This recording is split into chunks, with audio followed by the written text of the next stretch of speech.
Ever questioned the true essence of life and what it means to live fully? This is a question that has been asked by countless individuals throughout the ages. From the Buddhist perspective, life is a cyclic journey, an infinite dance of birth, death, and rebirth, an unending cycle of transformation.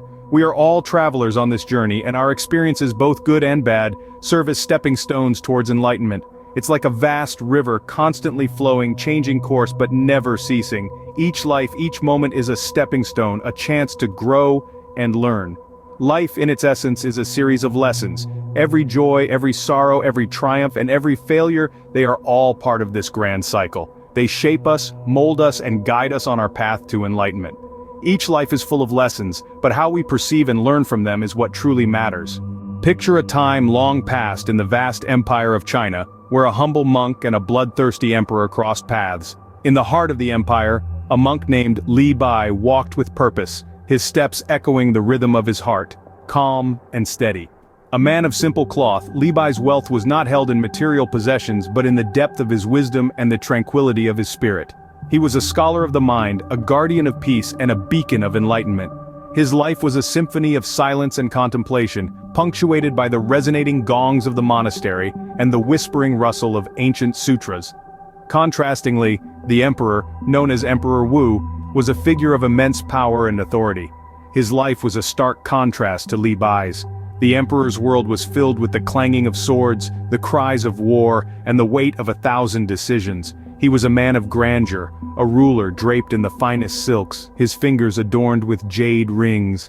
Yet, beneath the layers of luxury there was a thirst for blood, an insatiable hunger for power, and a heart filled with tumultuous storms of wrath and ambition. Their worlds were as different as the sun and the moon, yet destiny had a peculiar way of weaving the threads of their lives.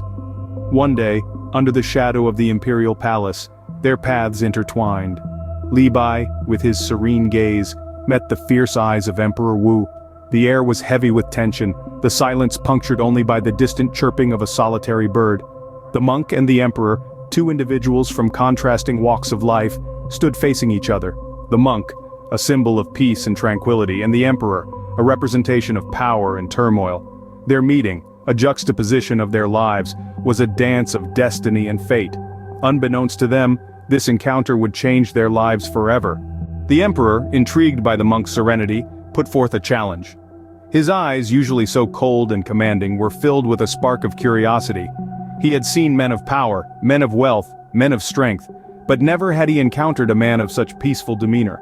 The monk, with his simple robe and calm eyes, presented an enigma to the emperor, a puzzle that he felt compelled to solve.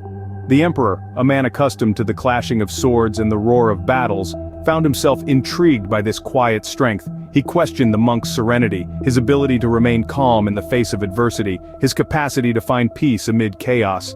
The emperor, a man who equated power with control, couldn't comprehend how a man with no material possessions, no army, no throne, could bear such tranquility. And so he decided to put it to the test. "Monk," he declared, his voice echoing through the grandeur of his court, "I challenge you. I challenge your calm, your peace, your serenity. You claim to have conquered your desires, your fears, your anger, but I wonder, can you maintain your tranquility under the weight of my wrath? Can your serenity withstand the storm of my anger?" His words, heavy with skepticism, hung in the air, a challenge not only to the monk's serenity, but to his very belief. The emperor's court held its breath, awaiting the monk's response. The monk, however, remained undeterred. His calm did not waver, his peace did not falter. He simply looked at the emperor, his eyes reflecting a depth of understanding that the emperor had yet to comprehend. The emperor's challenge was not just a test of the monk's serenity, it was a reflection of his own inner turmoil. His skepticism was not towards the monk's peace, but towards his own ability to achieve it. His challenge was not about power, but about control, about understanding that true power lies not in control, but in letting go. Little did the emperor know, he was about to learn a lesson that would shatter his understanding of power and control. The monk, unfazed by the emperor's challenge, responded in a way that left everyone in the court speechless. He stood there, an emblem of serene tranquility amidst the tense atmosphere. The silence in the court was as palpable as the emperor's escalating impatience. Yet the monk remained undeterred. With a calm voice he answered the emperor's challenge. His words were simple, yet they carried a depth of wisdom that echoed through the grand hall. He spoke of the impermanence of life, of the fleeting nature of power and prestige. He reminded the emperor that even the mightiest of rivers eventually flow into the sea, that even the grandest of empires eventually crumble into dust. His words were not meant to be a rebuke but a gentle reminder of the natural order of things. He spoke with a serenity that was as soothing as it was disarming. The emperor, a man used to wielding power and control, was left grappling with the monk's profound wisdom. In the face of the emperor's might and intimidation, the monk's response was not one of fear or submission, but of quiet strength and resilience. He did not bow down to the emperor's power, nor did he try to assert his own. Instead, he stood firm in his wisdom, using it as a shield against the emperor's aggression. His words served as a mirror, reflecting back to the emperor his own mortality, his own insignificance in the grand scheme of things. It was a humbling moment, a realization that even the most powerful of emperors are but mere mortals in the face of life's grandeur and mystery. The court was left in stunned silence, awestruck by the monk's wisdom and courage. His words resonated within the hearts of everyone present, serving as a stark reminder of life's transient nature and the importance of humility and compassion. With a simple act, the monk had demonstrated a profound truth about life. Even in the face of power and intimidation, he chose to respond with wisdom and serenity, teaching us all a valuable lesson about the true essence of strength and the impermanence of worldly power. Stunned by the monk's response, the emperor found himself questioning his own beliefs about power and control. His entire life he had thrived on the idea of absolute authority, of being the one to call the shots, to control the destiny of his kingdom and its people. But the monk's serene reply, his unflinching calm in the face of what should have been certain death, shook the emperor's worldview to its core. The emperor began to realize that true power did not lie in the ability to instill fear or to control with an iron fist. Instead, it was about inner strength, about maintaining one's composure and dignity even when faced with the harshest of circumstances. It was about having the courage to stand by one's principles even when the odds were stacked against you. This realization was a transformative moment for the emperor. He began to see his role not as a dictator, but as a guardian, a guide, someone who was responsible for the well-being of his people.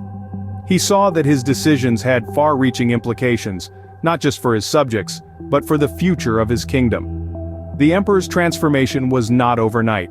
It involved a lot of introspection, a lot of unlearning and relearning.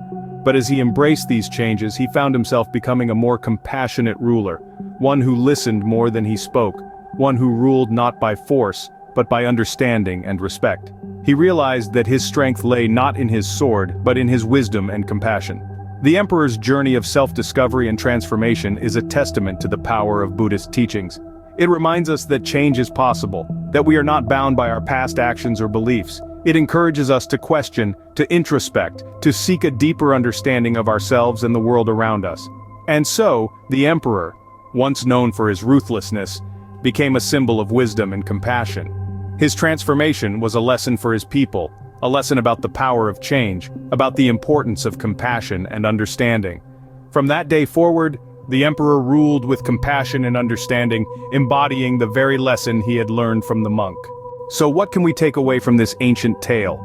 In the grand dance of existence, we journeyed through the story of a humble monk and a once bloodthirsty emperor. This tale, steeped in the wisdom of Buddhism, echoes the profound lessons of understanding and compassion. Remember the monk, a beacon of serenity amidst turmoil, teaching us that even in the face of adversity, one can choose peace over conflict, love over hate. Then consider the emperor, a symbol of unchecked power and aggression who learns that true strength is not in dominance but in empathy and respect for all forms of life. Their encounter, a testament to the transformative power of compassion, reminds us that we are all part of an unending cycle. We are constantly evolving, learning, and growing. The challenge lies in applying these lessons to our own lives, to seek understanding and foster compassion. As we navigate through the unending cycle of life, may we always remember the lessons learned from a humble monk and a once bloodthirsty emperor.